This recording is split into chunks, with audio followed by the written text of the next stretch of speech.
might have seen my original video of the PlayStation 1 with the LCD screen, but you might have also noticed I've got the original PS3 with 4 USBs. This is the original model that could also play PS1 and PS2 games. And I'm going to tell you why it's not as good as you think. Hey, this is Pomerak Child. So, I have recently rebooted my PS3 for the first time in many months, and you've noticed recently I've made more videos with the PS2 than I have the PS3. And thanks for watching my last video on the PlayStation with the LCD screen. That's got a bit of traction, so I appreciate your input on that, and thank you for watching that as always. Now, Idaho Gamer has one of these consoles. It's a PlayStation 3, but you notice it's got quite a few different features on it. It has, well, it doesn't have any new features on there. In fact, I will take this console to the stairs, I'll turn it off, and I'll show you more of the specs and what I think of it, and why ultimately I think that is better than that, even though that's newer, that cost me a heck of a lot more money, that's more capable, that's got this has got more specifications, this has got a hard drive, it's got more things, it's meant to be the new unhackable console, and I'll show you why I don't think this is as good as I think it is. So let's take it to the stairs. This console was first released in Japan on the 11th of November 2006, and it came to Europe and North America in the early stages of 2007. Bear in mind, the games for the PlayStation 2 were still being released. There were new ports of games that were still being released for the PS2. The final game for the PlayStation in Europe was FIFA 2005. So, yeah, the games stopped being released at that point. But the thing is, support for the original PlayStation discontinued by Sony. And PlayStation 2 was still releasing games of their own right up until PES 2014, which was one of the last games in Europe on the PS2. For the PlayStation 3, however, the lifespan was a lot shorter. It released in Japan 2006, Europe and North America 2007, and the earlier models, like this one here, have capabilities to play PS1 and PS2 games. Now, even the later models of the PlayStation 3 could still play PS1 titles, which is quite good.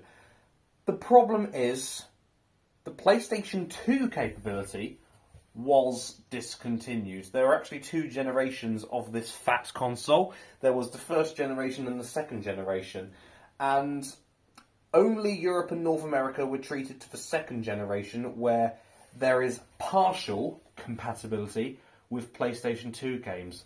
And when I say partial compatibility, there are some games that don't work very well, some games that don't work at all. So, for example, you might get the more capable games, like GTA San Andreas, work fine on this, but GTA... sorry, man flu. But you get games like GTA Vice City that struggle, or Mortal Kombat Armageddon with the huge roster work fine on this, but Mortal Kombat Deception, on the other hand, not work at all. So that's one reason that the PlayStation 3 isn't as good, because they didn't really sort out the backwards compatibility with the PS2 that well. An example of this, being a second generation console, is that it didn't work on World Rally Championship. On the PS2, this is fine, but this is what happens when you're loading it on the PS3. 3, 2, 1, go! Wow, what content! So the PS3 didn't work well on World Rally Championship because of its partial PS2 capability. That's fair enough. But what about the first generation console of this, which was only released in Japan, but that got full PS2 capability?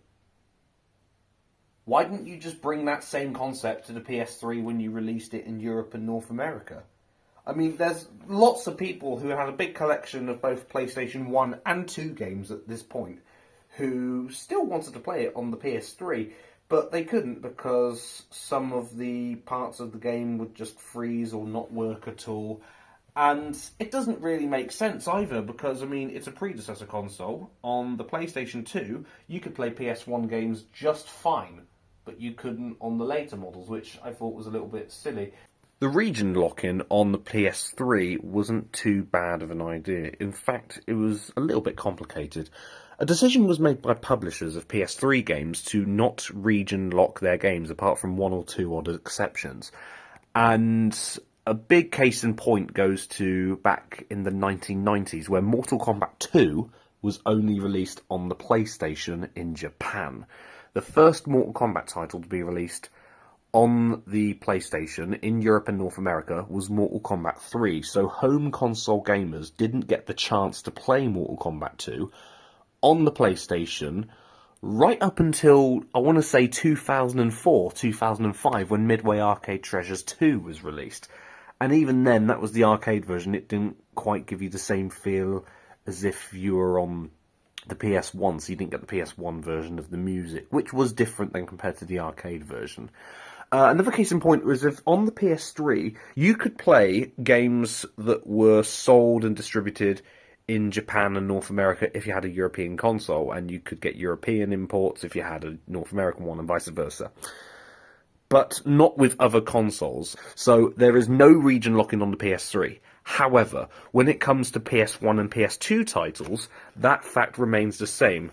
So here I've got a Japanese copy of Battle Arena Toshinden, and I've got a Japanese copy of Moto GP2. As you can see, NTSC-J there. I put it in the console now, and it loads the disc, it recognises it, but it can't be started due to region restrictions, which is a little bit hypocritical because that feature isn't available on PS3 titles, except from the one or two odd exceptions.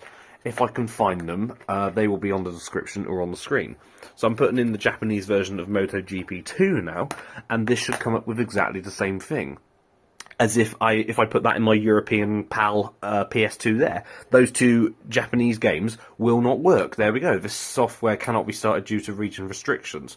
The only way I could load it on my PS2 is with the free McBoot over there, and do either the disc swap trick on the PS1 title, you've seen it in another video, go have a look at it already, or if I open up ULaunch Elf or a disc loader application on free McBoot. Those would be the only reasons that I would be able to open up a PS2 import on that console. The same with Homebrew and copies as well. But on the PS3, unless you have a jailbroken unit, it is practically impossible to do that. And because the PlayStation 2 chip in the console is just a chip, it's not necessarily its own standby system, it's not a separate motherboard, it's not a separate functioning console or even an emulator, because it's just one single chip, one single engine, it would never ever work. So if you have a PAL console, and if you've got NTSC discs that you want to play, even in a jailbroken PS3, it's pretty much impossible. Unless you've got it on the USB, that will be the only way you can play it. So if you've got physical copies like this, yeah, it's not going to work.